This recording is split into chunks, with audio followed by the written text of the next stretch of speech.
La carrera de Derecho de la Universidad Nacional de Asunción no fue acreditada por la ANEAES porque la facultad no cumplió con el reajuste de la malla curricular y actualización de la carga horaria. ¿De qué manera esta situación afectará a los que egresen este año? Les contaremos a continuación. La Facultad de Derecho UNA tiene ahora 9 meses para mejorar los aspectos que no calificaron. Los principales afectados por esta postergación son los estudiantes que egresarán este año.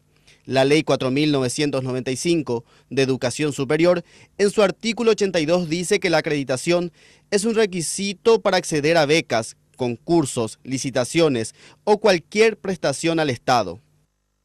Los egresados podrían tener algún tipo de dificultad. Entendemos que muchas entidades han realizado los ajustes a sus sistemas de concurso. Esto no significa que el título que va a emitir este año, la facultad no que carezca de valor, al contrario, tiene validez legal, validez académica.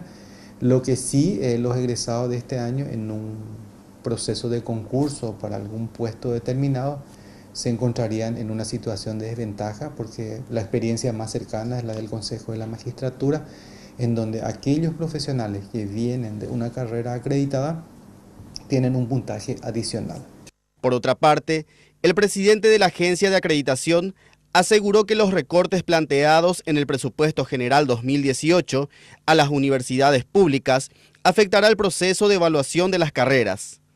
No solamente a la Universidad Nacional de Asunción, a todas las universidades públicas en general, porque cumplir con los criterios de calidad no solamente tiene que ver con la adecuación de la malla curricular, también tiene que ver con otras inversiones, equipamientos, nuevas bibliotecas, renovación de textos, accesos a bibliotecas mundiales, que tienen siempre su costo, y cualquier tipo de recorte, por supuesto, que afecta a las instituciones de educación superior.